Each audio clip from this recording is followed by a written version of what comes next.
Hello प्यारे मित्रों, प्यारे विद्यार्थियों, आ गए हैं अपने अगली क्लास में। और लेंस लेंस के बारे में जानकारी शुरू होती है। लेंस कैसे बनता है इस बारे में बात हम कर चुके हैं। लेंस जैसे बनता है इससे पीछे की दो बड़ी बड़ी क्लास हमने पढ़ी हैं, जिसमें हमने जान लिया कि लेंस कैसे बनता है और किस तरह का लेंस कैसे बनता है। तो मुख्यतः वहाँ पे दो बातें आई थी। एक आया था उत्तल लेंस, एक आया था अवतल लेंस। उत्तल लेंस, अभिसारी लेंस, कई बार मैं इसे अपसारी भी बोल देता हूँ। ये शब्द जो है अभिसारी अपसारी में कन्फ्यूजन सा हो जाता है कई बार। ठीक, तो उत्तल लेंस और अवतल लेंस, इन दो लेंस के बारे में हम बात कर चुके हैं। उत्तल लेंस पक्का करें, अभिसारी लेंस, देखो नाम लिखूंगा मैं इसका, नहीं तो ये भूल भुलैया हो जाएगी। इधर लेंगे अपन क्या, लेंस के बारे में जानकारी लेंगे तो इधर लेंगे उत्तल लेंस।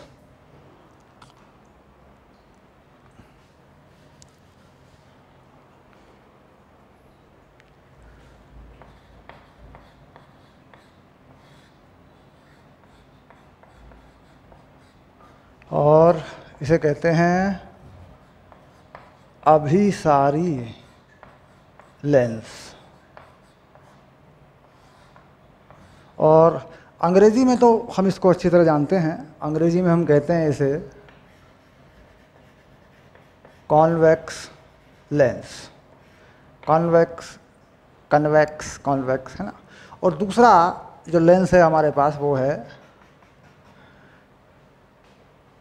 अवतल लेंस।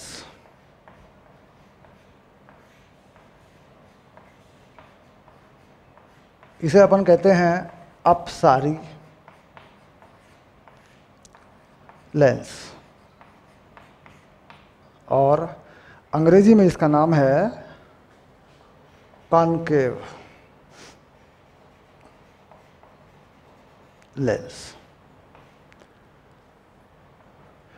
तो यहाँ से हमारी यात्रा शुरू होती है अभिसारी लेंस या उत्तल लेंस। अभिसारी को बोलते हैं कन्वर्जिंग, अंग्रेजी में देखते हैं इसको तो ये होता है कन्वर्जिंग लेंस। और इसको अंग्रेजी में लिखते हैं डाइवर्जिंग लेंस।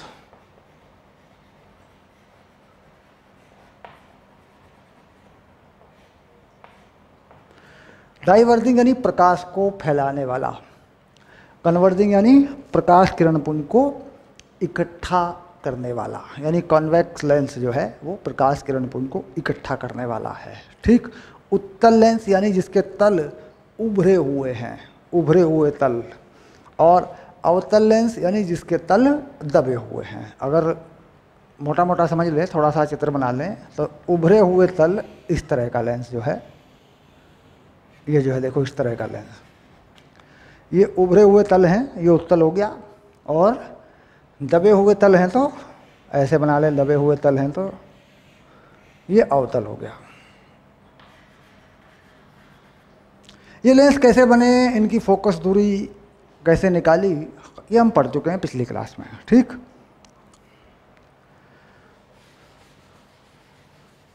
अब आया लेंसों में प्रतिबिंब बनाने के नियम। यानी लेंस के आधार पर जो गणनाएं करनी हैं, लेंस में जो प्रतिबिंब बनाने हैं वो नियम क्या हैं, ये हमें देखना है। ठीक, किसी भी लेंस में सबसे पहले परिभाषित होता है प्रकाशिक अक्ष। सबसे पहला काम जो होता है लेंस का वो होता है प्रकाशिक अक्ष।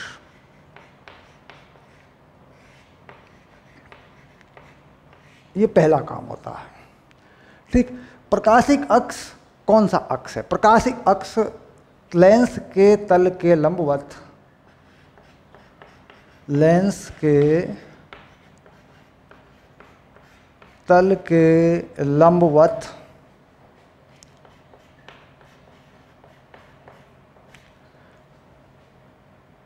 उसके केंद्र से गुजरने वाली अनंत लंबाई की सरल रेखा जिसको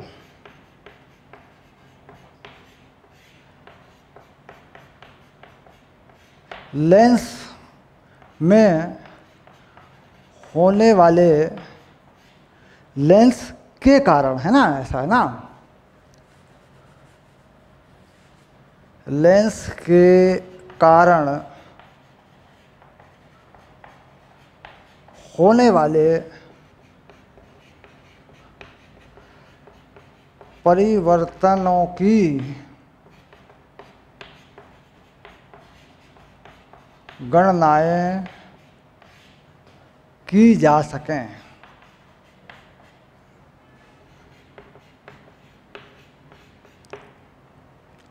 लेंस के तल के लंबवत उसके केंद्र से गुजरने वाली अनंत लंबाई की सरल रेखा, जिसको लेंस के कारण होने वाले परिवर्तनों की गणनाएं करने के लिए, है ना, गणनाएं, देखो उस वाक्य को सही करेंगे, करने के लिए उपयोग में लाया जाता है। पूरी की पूरी परिभाषा जो है तैयार हो गई, उपयोग में लाया जाता है। अब यह बात पक्की हो गई कि गणनाएं करने के लिए लेंस के तल के लंबवत एक रेखा होगी जिसकी लंबाई अनंत मानी जाएगी।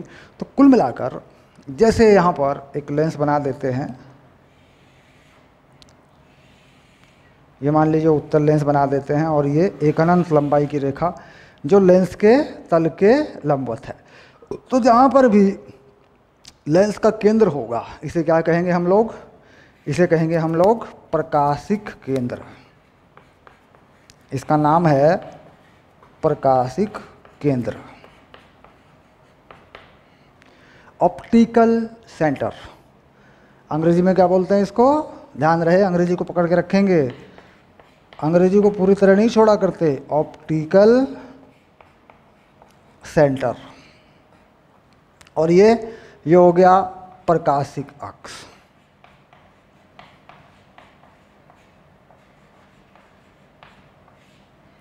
ठीक, तो लेंस का केंद्र प्रकाशिक केंद्र हो गया और ये प्रकाशिक अक्ष हो गया। लेंस के तल के लंबवत यह रेखा है, ये लेंस का तल है। इसे क्या कह रहे हैं? लेंस का तल।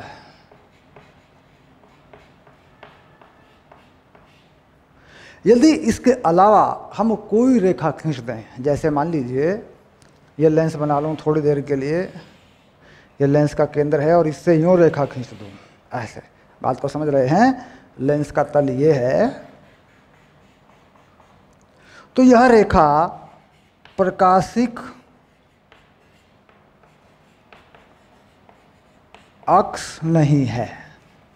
याद रहे, यह रेखा प्रकाशिक अक्ष नहीं है। इस पर हमारे फॉर्मूले या हमारे सूत्र नहीं लगाए जा सकते, यानी कि यह अपनी मनमानी की कोई रेखा है, इस पर हमारे सूत्र काम नहीं करेंगे। ठीक है, तो समझ गए प्रकाशिक अक्ष की बात क्या है।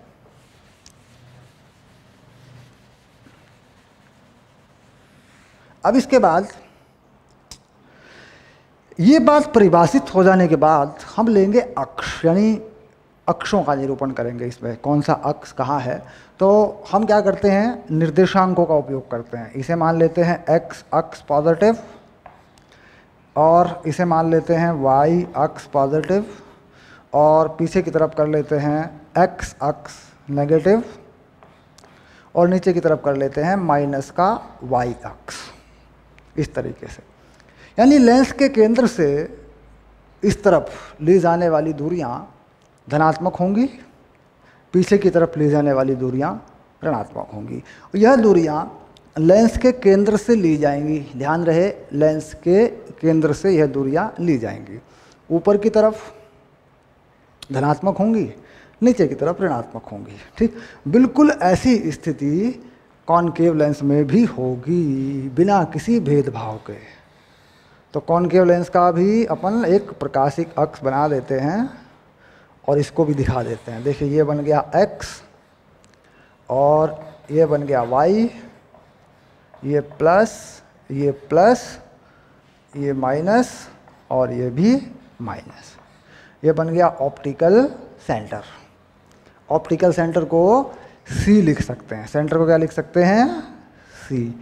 यहाँ पे भी इसको सी लिख सकते हैं, इसका नाम बता सकते हैं, ये सी है। ठीक, तो दूरियों की जानकारी आ गई। अब दूसरी महत्वपूर्ण परिभाषा जिसके आधार पर ये गणनाएं होती हैं वो होता है फोकस, लेंस की नाभि। लेंस की नाभि किसको माना गया, लेंस की नाभि किसको माना गया, प्रकाशिक अक्ष पर वह बिंदु जिस पर प्रकाशिक अक्ष के समांतर आ रहा प्रकाश किरण पुंज लेंस के अपवर्तन के पश्चात या तो मिल जाता है या वहाँ से निकलता हुआ प्रतीत होता है। ठीक, ये है फोकस की परिभाषा, नाभि की परिभाषा। प्रकाशिक केंद्र से नाभि तक की दूरी को ही फोकस दूरी कहा जाता है। ठीक, अब यानी क्या कहा कि भाई फोकस क्या है, नाभि क्या है। तो नाभि जो है, मान लीजिए इसका लेंस का जो स्वभाव है ये मिला देता है, कन्वर्जिंग है। तो इसका फोकस कैसे परिभाषित करेंगे, मान लीजिए यहाँ इसका फोकस परिभाषित कर देता हूँ ऐसे, और इधर से प्रकाश किरण पुंज डाल देता हूँ ऐसे। तो जाहिर सी बात है कि यहाँ ये प्रकाश किरण पुंज कहीं मिलेगा तो ये हो जाएगी नाभि, यानी इसे क्या कहते हैं, फोकस। और यह दूरी जो लेंस से यहाँ तक है ये कैसी हो जाएगी, फोकस दूरी हो जाएगी, इसे कहते हैं नाभि से दूरी, फोकस। बिल्कुल इसी तरीके से ये फैला देगा। फोकस वह बिंदु जिससे प्रकाश किरण निकलती हुई, प्रकाश निकलता हुआ प्रतीत होता है या मिल जाता है जब कोई प्रकाश किरण पुंज प्रकाशिक अक्ष के समांतर लेंस पर गिरता है। लेंस के अपवर्तन के पश्चात वह जिस बिंदु पर मिलता है या वहाँ से निकलता हुआ प्रतीत होता है वह नाभि है। अब इस पर यहाँ पर हम एक प्रकाश किरण पुंज इस पर भी डाल देते हैं। ये नाभि आभि की परिभाषा तो तुम 10वीं क्लास में पढ़ चुके हो, याद दिलाना है। ये कोई परिभाषा लिखने वाली चीज़ नहीं है। ये मैंने परिभाषा देखो लिख दी, प्रकाशिक अक्ष की परिभाषा मैंने लिख दी, ये भी जानते हैं बच्चे। ये होता क्या है कि 12वीं क्लास में हमारे सर वो 10th वाला है, सर 10वीं वाला तो सर भूल गया मैं, मेरे याद नहीं सर को 10वीं वाला, तो इसलिए ये चीज़ें आ जाती हैं। बाकी नोट्स होते ही हैं हमारे वीडियो लेक्चर के साथ में नोट्स लगा रहता है, ये सब उसमें लिखा रहता है, सब फटाफट पढ़ सकते हैं। ठीक, चलिए अब ये फैला देता है, तो फैलाने का मतलब इधर से प्रकाश कहीं से किसी बिंदु से प्रकाश किरण पुंज जो है निकलता हुआ प्रतीत होता है ऐसे। तो देखिए फैल गया, तो जहाँ से निकलता हुआ प्रतीत हो रहा है इधर को, तो ये हो गया नाभि। और नाभि या फोकस तक की दूरी हो गई फोकस दूरी। ठीक, तो यहाँ पर अगर चिन्ह पद्धति के अनुसार देखें तो यहाँ पर जो प्रकाश किरण पुंज है वो लेंस से धनात्मक अक्ष की तरफ किसी बिंदु पर मिल रहा है, तो इसका फोकस कैसा होगा, इसका फोकस होगा धनात्मक, यानी इसकी फोकस दूरी जब भी लगेगी धनात्मक लगेगी, जहाँ भी लगेगी धनात्मक लगेगी। और इसका कैसा है, इसका ऋणात्मक है, तो इसका फोकस कैसा हो गया, ऋणात्मक हो जाएगा। यानी जहाँ भी इसकी फोकस दूरी काम करेगी वहाँ कैसे करेगी, ऋणात्मक काम करेगी, नेगेटिव फोकस दूरी काम करेगी। इसके बाद इसका फोकस, क्योंकि प्रकाश किरण पुंज यहाँ मिला है, प्रकाश किरण पुंज यहाँ आके मिल गया है, तो इसका फोकस वास्तविक फोकस है, वास्तविक नाभि। ये नाभि कैसी है, वास्तविक है। यहाँ पर प्रकाश किरण पुंज वास्तव में मिल गया है, लेकिन यहाँ ये नाभि कैसी है, आभासी नाभि। ये आभासी नाभि है।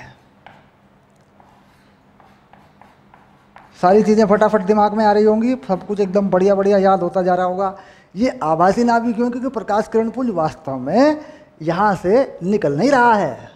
ये प्रकाश किरण पुंज इस बिंदु से थोड़ी निकल रहा है, प्रकाश तो निकलता हुआ प्रतीत हो रहा है। तो प्रकाश किरण पुंज का ये स्रोत बन गया है। भाई कह रहा नाभि प्रकाश का स्रोत है।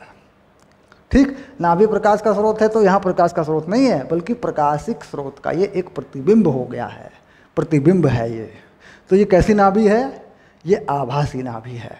लेंस से इधर की चीज़ जो है, ये फोकस जो है ये माइनस में है, ऋणात्मक है, ये आभासी नाभि है। अब दूसरी चीज़, अगर हम इन नाभि से दूरी के लिए इतनी ही दूरियों पर एक एक फोकस और बना दें। तो ये क्या है, ये है द्वितीयक फोकस। अब देखो एक और नाम आएगा, ये है द्वितीयक नाभि, ये वाली। और इससे पहले इतनी फोकस दूरी पर अगर एक और बना दूं, ये भी सेम है, इसको एप मान लूं, इसको एप डैश मान लूं, तो ये है प्राथमिक नाभि।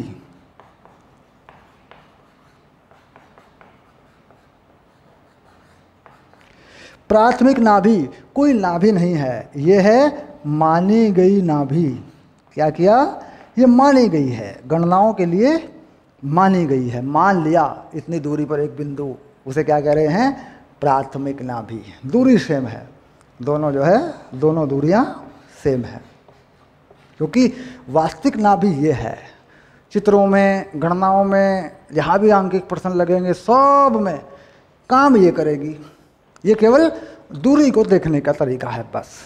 यहाँ पर ये आभासी नाभि, इसके बराबर बना दूँ यहाँ पे, तो ये हो गई द्वितीयक, ये बन गई वास्तविक नाभि। ये इसकी वास्तविक नाभि है, ऐसे। ठीक, ये है प्राथमिक नाभि, इसका नाम लिख देते हैं, तो ये प्राथमिक नाभि है, प्राथमिक फोकस या प्राथमिक नाभि। ये द्वितीयक नाभि है।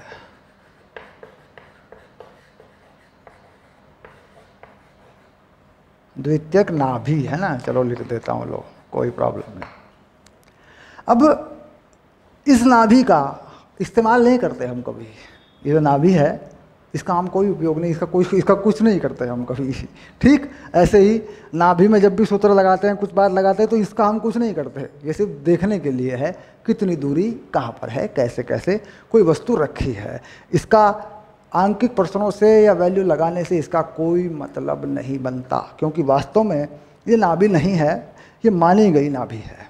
इसी प्रकार यहाँ पर देखिए, अवतल लेंस में ये दूसरी नाभि मानी गई नाभि है, इसका कोई मतलब नहीं बनता कहीं पे भी। ठीक, केवल दूरियों का अनुमान लगाने के लिए ये लगाया गया है। ठीक, तो कुल मिलाकर नाभियों की स्थिति, एक नाभि वो है जो असली है, जो है सही मायने में नाभि है, एक वो है जो मान ली गई है। ठीक, अब चलिए ये बात आ गई स्पष्ट। अब देखते हैं वस्तुओं की स्थिति। भाई वस्तु अगर कोई रखते हैं तो वस्तु की स्थिति कैसी होती है, वस्तुओं की स्थिति पर विचार करते हैं। कैसी वस्तु होती है, कौन सी वस्तु वास्तविक होती है, कौन सी वस्तु आभासी होती है। दो तरह की वस्तु होती हैं लेंसों में।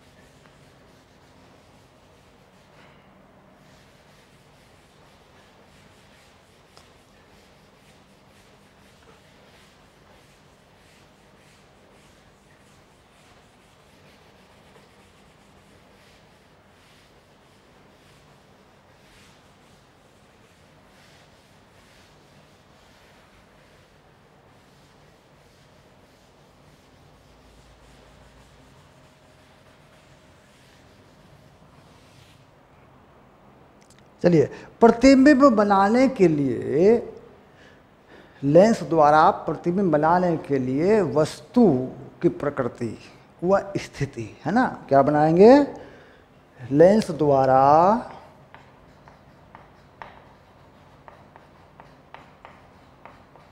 प्रतिबिंब बनाने के लिए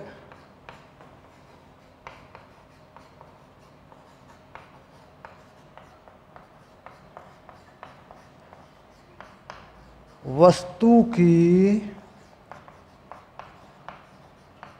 स्थिति व प्रकृति। ठीक, अब वास्तविक वस्तु या आभासी वस्तु किसी भी लेंस में, तो यहां ले लेता हूं वास्तविक वस्तु, वास्तविक वस्तु, और यहां पर ले लेता हूं आभासी वस्तु।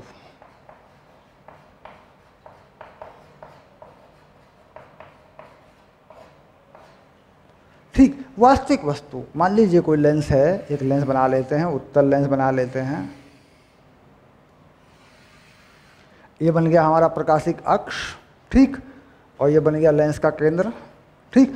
तो वास्तविक वस्तु लेंस के दोनों तरफ रखी हो सकती है। वास्तविक वस्तु का मतलब वह कोई वस्तु होनी चाहिए, जैसे ये चौक है मेरे हाथ में, हम कहें भाई ये तो वस्तु है, वास्तविक वस्तु है, हाथ से पकड़ के देखा ये तो वस्तु है, तो वास्तविक वस्तु का मतलब वह वस्तु होनी चाहिए।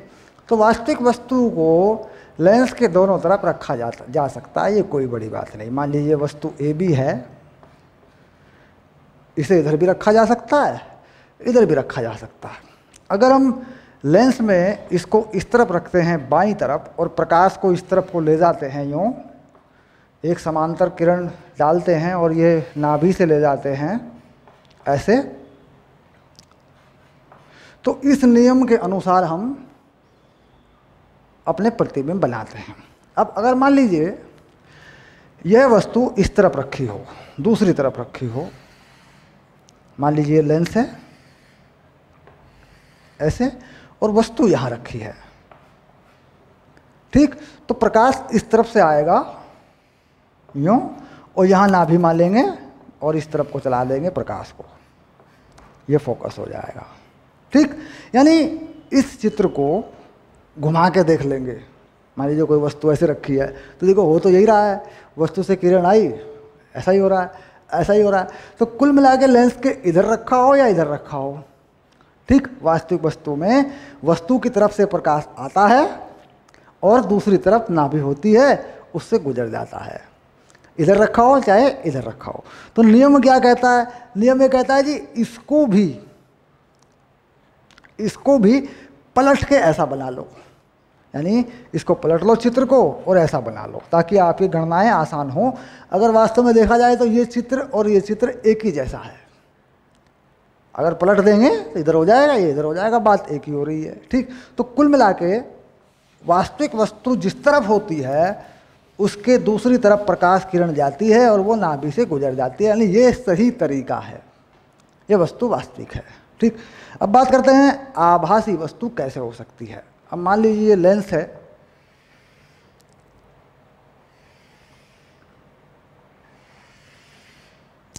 ये लेंस है यहाँ पर, और आभासी वस्तु यानी कोई प्रतिबिंब हो, कोई प्रतिबिंब हो, या तो कोई प्रतिबिंब हो या कोई ऐसा बिंदु हो जिस पर प्रकाश किरण पुंज मिल रहा हो, आ रहा हो, ठीक। अब देखिए मान लीजिए यहाँ एक दर्पण है, अवतल दर्पण, यहाँ पर एक अवतल दर्पण है। अवतल दर्पण के सामने रखी किसी वस्तु का कोई प्रतिबिंब यहाँ बनता है। ये ए बी जो है वस्तु रखी है दर्पण के सामने और इसका प्रतिबिंब यहाँ बनता है ए डैश बी डैश ऐसे। तो यह प्रतिबिंब जो है, ये प्रतिबिंब इस लेंस के लिए आभासी वस्तु है और ये वस्तु इस लेंस के लिए वस्तु है। यानी इस लेंस के लिए ए बी जो है, लेंस के लिए, देखो याद करना इस चीज को, लेंस के लिए ए बी वास्तविक वस्तु है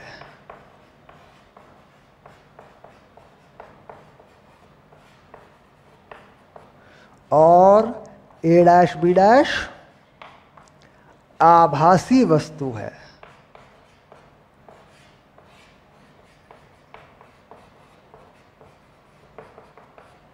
यानी ए डैश बी डैश पर इस दर्पण ने जो प्रतिबिंब बनाया है उसका प्रतिबिंब है। A dash B dash A B का दर्पण द्वारा बनाया गया प्रतिबिंब है, जहां ए डैश बी डैश दर्पण द्वारा ए बी का बनाया गया प्रतिबिंब है।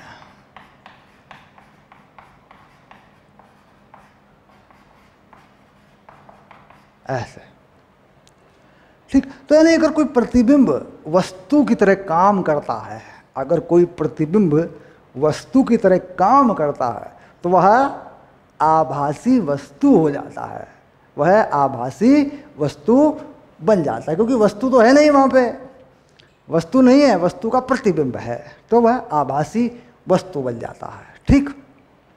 दूसरी बात एक और बताऊंगा।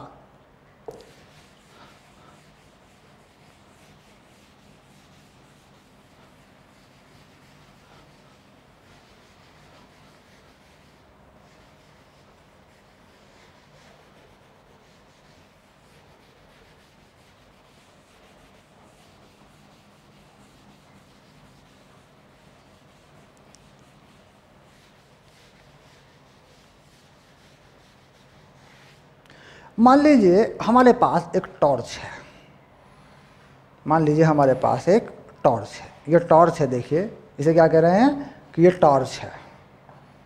इस बात को ठीक से समझेंगे, और यहाँ से निकलने वाला प्रकाश ऐसे मिल जाता है, इस बिंदु पर ये प्रकाश जो है ऐसे मिल रहा है, इस बिंदु पर। ठीक। तो यह बिंदु, अगर हम इस बिंदु का प्रतिबिंब बनाना चाहें, अगर हम इस बिंदु का प्रतिबिंब बनाना चाहें तो यह भी आभासी वस्तु होगा, आभासी वस्तु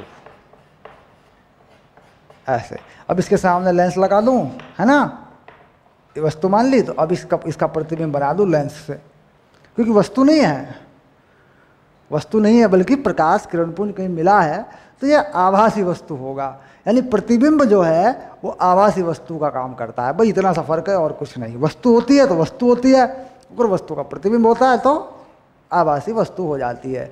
क्या आभासी प्रतिबिंब को भी आभासी वस्तु माना जा सकता है? आभासी प्रतिबिंब को भी, क्योंकि प्रतिबिंब भी दो तरह का है, एक है वास्तविक प्रतिबिंब, एक है आभासी प्रतिबिंब। वास्तविक प्रतिबिंब को तो अपन आभासी वस्तु मान ही लेते हैं, क्या हम आभासी प्रतिबिंब को भी मान सकते हैं? क्या हम आभासी प्रतिबिंब का भी प्रतिबिंब बना सकते हैं? तो कहते हैं जी वहाँ पे प्रकाश नहीं है, आभासी प्रतिबिंब में प्रकाश नहीं है। ठीक, जिसमें प्रकाश नहीं है, प्रकाश किरण नहीं है, उसका प्रतिबिंब नहीं है। देखिए इसको समझा देता हूँ आपको मैं, ये बड़ी अच्छी बात है, इसको समझना है आपको।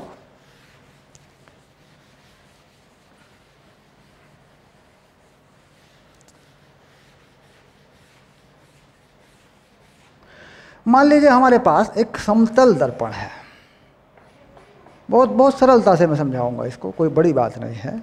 मान लीजिए हमारे पास एक समतल दर्पण है,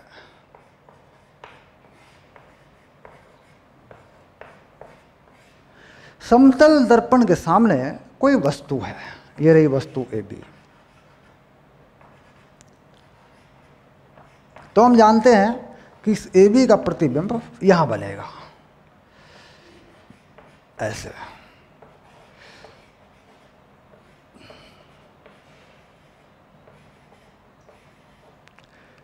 ठीक, अब यह जो प्रतिबिंब है, इस प्रतिबिंब को ए डैश बी डैश प्रतिबिंब को, इस प्रतिबिंब को हम किसी लेंस में से देखना चाहते हैं। मान लीजिए हमने एक लेंस लगा दिया यहाँ पे ऐसे, और ये हमारी आँख है, ये हमारी आँख है। हम इस प्रतिबिंब को इस में से देखना चाहते हैं। तो कहता आभासी प्रतिबिंब वास्तविक वस्तु है, याद रहे, आभासी प्रतिबिंब वास्तविक वस्तु है।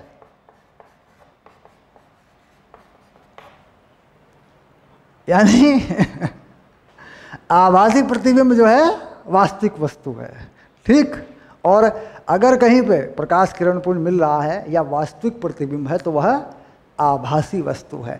अब ये वास्तविक वस्तु क्यों है? क्योंकि इस प्रतिबिंब को ये लेंस भी बिल्कुल उसी तरह देखेगा जिस तरह हम देखते हैं। ये हमें भी तो दिख रहा है। ये भाई समतल दर्पण के अंदर हम मान लीजिए इस लेंस को हटा लें, लीजिए हटा दिया लेंस को, ये रही आँख, तो हमें ये वस्तु भी दिख रही है, ये प्रतिबिंब भी दिख रहा है। सिंपल। अब हम लेंस लगा के प्रतिबिंब को देखना चाह रहे हैं, वस्तु को भी देखना चाह रहे हैं। हम इस वस्तु को भी देखते हैं, इस प्रतिबिंब को भी देखते हैं। तो यहाँ लेंस का कोई भेदभाव नहीं है दोनों को दिखाने में। लेंस जिस नियम के आधार पर इसे वस्तु मानता है, इसका प्रतिबिंब बनाता है।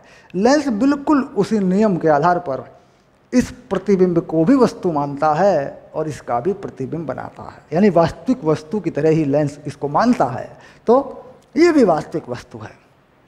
आभासी प्रतिबिंब वास्तविक वस्तु है, वास्तविक प्रतिबिंब आभासी वस्तु है, और वस्तु वस्तु है। ठीक, तो समझ में आ गई होगी बात कि भाई किसको क्या कहें।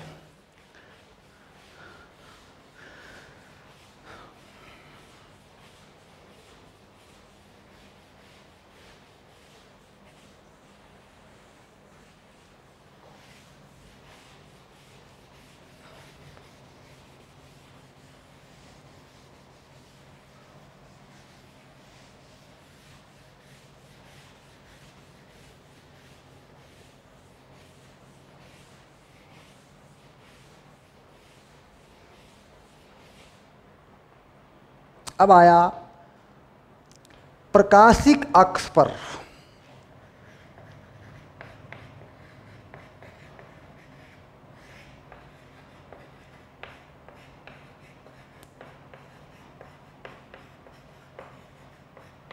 वस्तुओं की ऊंचाइयां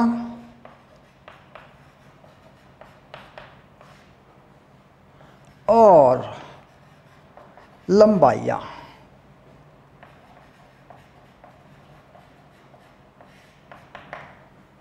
ऊंचाइयां और लंबाइयां, ठीक, ऊंचाइयां कहें, लंबाइयां कहें, या लंबाइयां ऐसे लिख सकते हैं। इसको भी समझना ज़रूरी है। चलिए देखते हैं।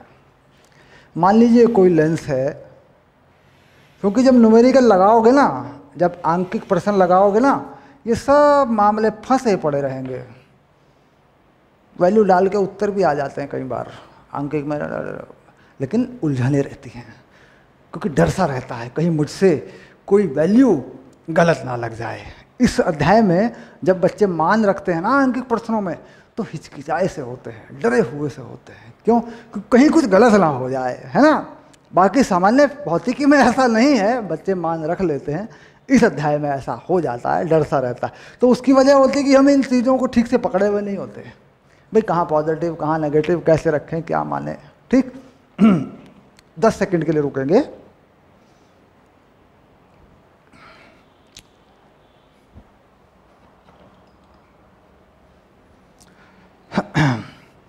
सिर्फ 10 सेकंड के लिए रुकेंगे, 10 सेकंड बस। 10 सेकंड देखो सर, 10 सेकंड तो हो भी गए होंगे। नहीं अभी नहीं हुए 10 सेकंड, रुको।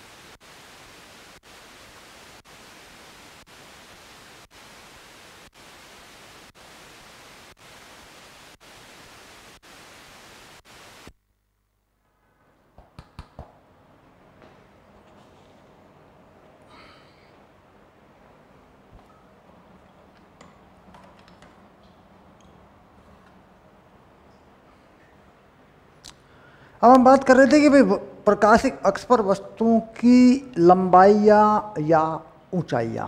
अब बात आती है, ये जो है हमारे पास इन दो चीज़ों की देखिए बड़ी ज़रूरत पड़ेगी। अब ये जो वाई अक्ष है ये माना हुआ है, और ये हमने माना है प्रकाशिक अक्ष, ये है धनात्मक एक्स अक्ष, और ये ऋणात्मक एक्स अक्ष, और ये माइनस वाई अक्ष।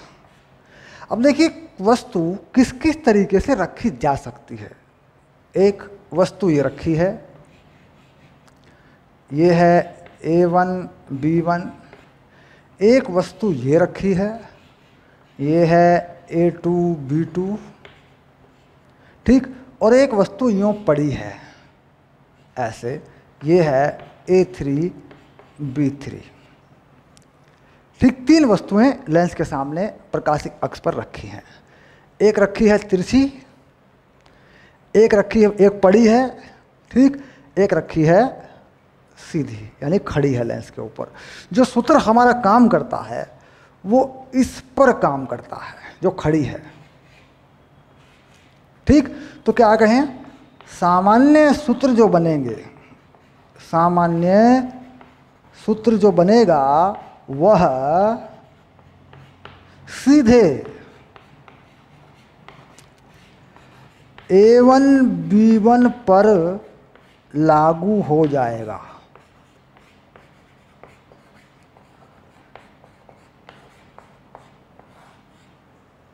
सामान्य सूत्र सीधे A1 B1 पर लागू हो जाएगा। ठीक, इसे क्या कहते हैं, इसे कहते हैं रेखीय स्थिति। क्या बोलते हैं इसको, रेखीय स्थिति। ठीक, वस्तुओं और प्रतिबिंबों के आकार पता करने के लिए यानी उनकी ऊंचाइयां पता करने के लिए रेखीय स्थिति में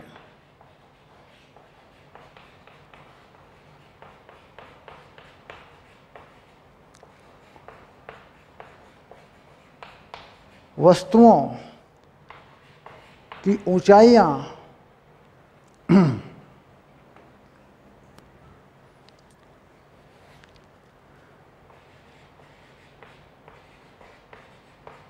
ऊंचाइयां व लंबाइयां ज्ञात करने के लिए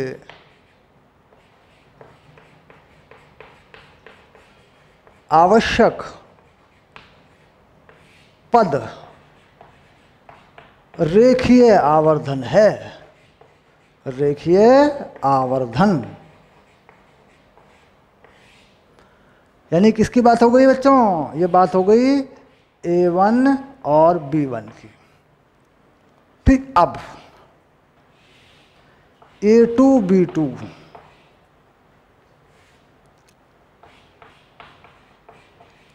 के लिए कोई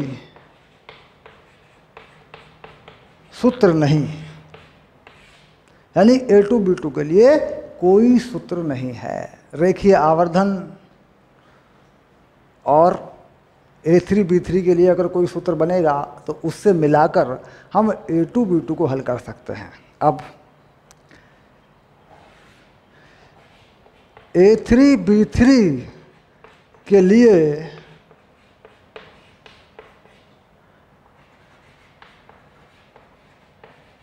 आवश्यक पद पार्श्विक आवर्धन है।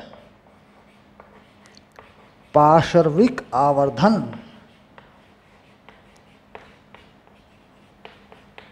पार्श्विक आवर्धन क्या होता है बताएंगे। आपने समझ तो ये पढ़ा होगा, रेखीय आवर्धन सब यही पढ़ाते रहते हैं, लेकिन सवाल इसमें बन जाता है।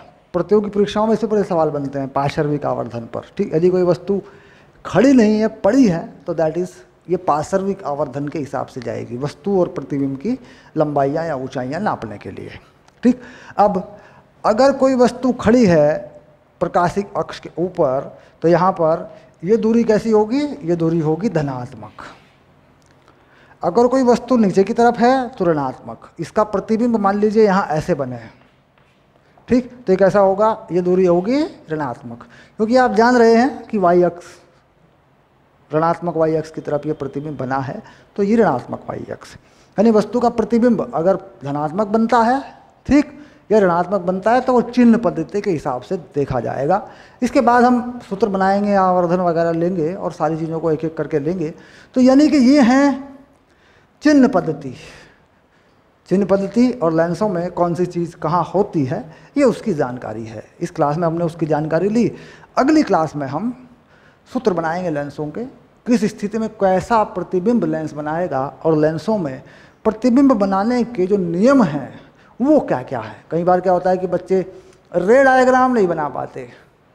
रे डायग्राम मतलब जो उसका रेखा चित्र होता है, जिसे कहते हैं किरण का चित्र जो होता है, रे डायग्राम मतलब उसको नहीं बना पा रहे हैं, तो उसके नियम हैं। अगली क्लास में मैं उन्हें सिखाऊंगा आपको। ठीक है, पक्की बात है, प्रॉमिस। मिलते हैं अगली क्लास में, ठीक है।